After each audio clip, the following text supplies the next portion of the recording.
Hey everybody, Jazzy here.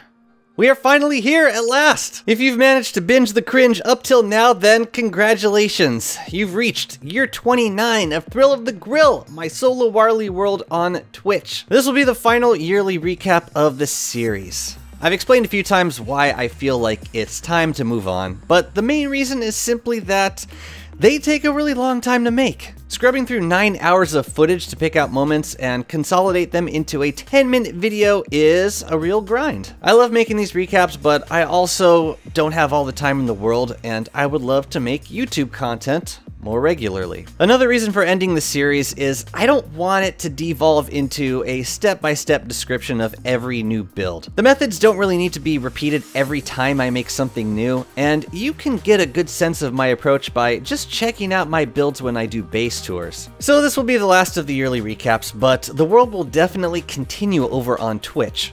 Stick around until the end and I'll tell you more about my plans moving forward, but for now, here is year 29. I'm kicking off the year with the largest stone fruit harvest I have ever attempted. There are well over 1,000 fruits on the ground right here, and I'm gonna blast them. If the lag was exceptional, then the return on the sprouts was definitely not. We got 5 sprouts, which is a complete and total ripoff. It's not fair. I have been so vigilant. I burned my previous sprouts in an inadvertent sacrifice, and yet RNG still frowns on my efforts. Well, while I'm near the pig farm, I'm gonna patch up this wall that burned years ago from a wildfire. My biggest concern with pigs is that if one wanders down toward the hound trap during a hound wave, then they might drag a firehound back toward the other pig houses, and that would be a much bigger disaster than the wildfire was. I'm also returfing the road underneath the hound trap. From the other sides, the roads point towards the middle of the trap, so it makes sense to build the road in a similar way down here. I'm spending much of autumn clearing away more area to build over at the moonstone forest. The 2 tiles of roads are providing a sufficient buffer between the flammable builds and the regrowth, so I can burn most of the forest safely and not worry about it spreading. I'm still keeping an eye on the fires because if a bird lands and drops a seed, that could cause the fire to spread across the road. Because of this, winter is generally a safer time to clear away regrowth. After the trees are cleared, it's time to set down the regrowth blockers. That is, stone walls placed a few tiles apart. I keep forgetting to turn off regrowth in my world settings. I don't really need regrowth in my world anymore. The only thing I would consider keeping on is loon trees, but until I remember to turn it off, I'll try to keep the habit of blocking regrowth whenever I clear. I got a hound wave warning, but didn't make it to the sinkhole before they attacked.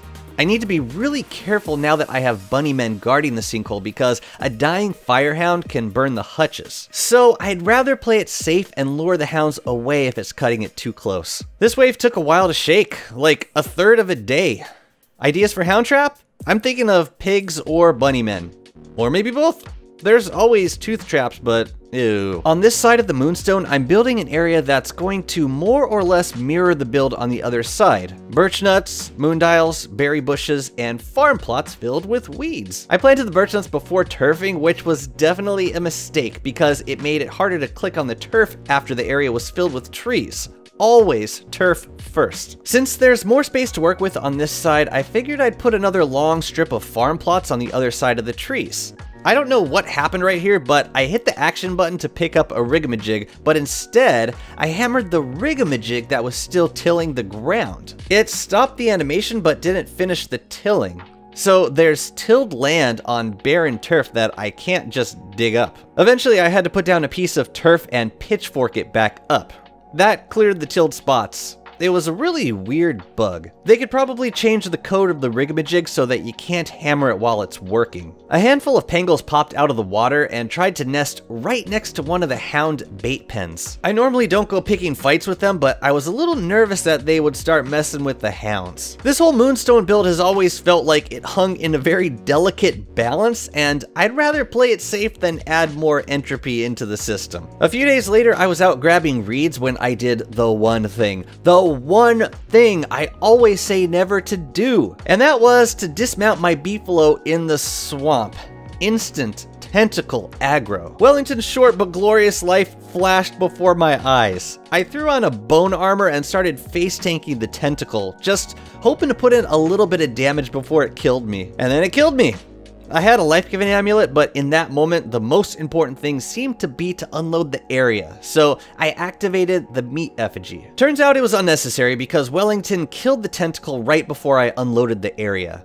I didn't even notice it at the time. I was really just focused on getting far away. Another option I could have tried here was to just run away while holding the bell. If I managed to unload the area before Wellington died, then he would just teleport to me. But it was hard to say how low his health was at the time, and trying to help with the tentacle seemed like a better option. I'll say it again. The beefalo matters more. Warley can revive. Wellington cannot.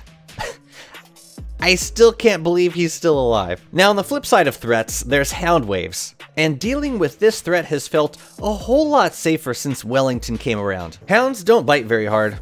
It would take like 25 bites from regular hounds to kill a domesticated beefalo. As long as we don't get stun-locked too much, we are more than capable of taking on any size hound wave in the game. It's just a very nice added safety measure, putting those 1,000 points of health between you and your enemies. I would love to try a run where I grab an early beefalo and use it as my sole means of hound protection, because with the right owner, they are more than capable of single-handedly protecting you. I'm working more on this large space to the left of the moonstone, planting moondials and berry bushes to the sides of the farm plots. It created an interesting space at the bottom of the build, so I'm decorating that area as a small set piece. Because of the sheer amount of gears amassed from frequent ruins clearing, I'm trying to build more with ice boxes. They're cheap and easy to place anywhere, plus they have a ton of really nice skins. My favorites are the crystalline and porcelain skins. Right in front of the trees, I'm going to throw down some moon rock walls and ash fences. And then I'm going to break up the fences with some thulecite walls. Bit of a variety in this build, but we already got the contrast happening with the deciduous trees, so I don't think it'll be too much. It's a very nice build to be focused on as day 2000 rolls on by. For anyone not counting, 2000 days is about 266 hours. That's 64 streams. Y'all are real troopers if you watched all these broadcasts. Seriously. Now, as of this year, Eye of the Storm is not yet live, and before it does go live, I want to visit the lunar island and hammer one of the altars. I'm doing this as a precaution, just to make sure that the moonstorms don't automatically start up when the update goes live. I want to make sure that I'm prepared with some goggles when it starts, and I definitely don't want to log back onto a moonstorm in my base. I also need to reacquire my moon and moth sketches ever since the March quality of life beta pawned off all my sketches. Back at the moonstone, I'm planting some flowers at the set piece and moving a couple of glass statues into position.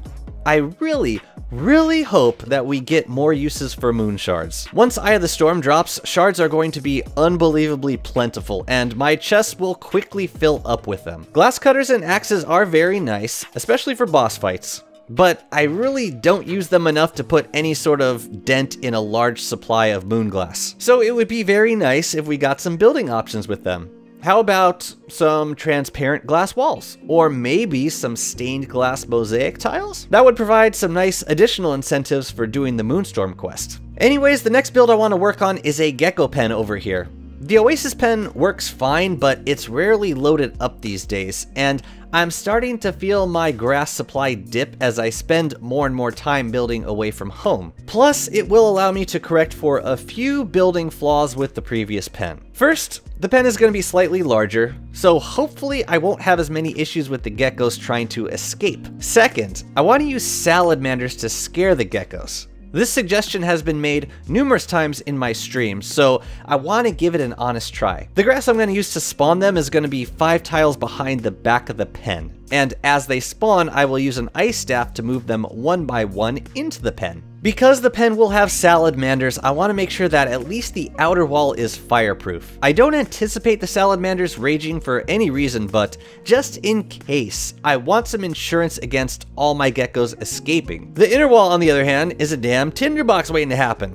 But hey, it looks nice. Lowering the grass walls was a suggestion from chat. I think it was pun it? But yeah, it really added some nice dimensions to the build. I'm surrounding the pen with checkerboard flooring. Now, because it is more dominant than the archive turf, it will encroach a bit on the entryway. That's fine actually, because I was going to put another layer of walls inside anyway, so that'll cover up the bleed over. The area right next to the pen I'm fencing off for some moleworms because I need a place for mass storage of forest turf. In general, having a couple moleworms in a pen is not a bad idea for any biome in which you are working, simply because as you dig up turf, you will acquire many stacks of the same turf. So it's nice to have a place to store it in bulk without abusing your chests or, you know, extra Krampus sacks. But the work on that is going to need to wait until next year because it is summer. I do need to cook this season, so before the wildfires start up, I want to sail over to the barnacles and shave them. Honestly, I never had a chance at shaving all of them on the first night, and why I cut this final shave so unbelievably close to daytime will forever elude me. It's fine, I need to set up some new boats anyway and plant the rest of the seaweed starters I've had on my boat for the longest time. I'm not sure how many more of these guys I'll need growing out here.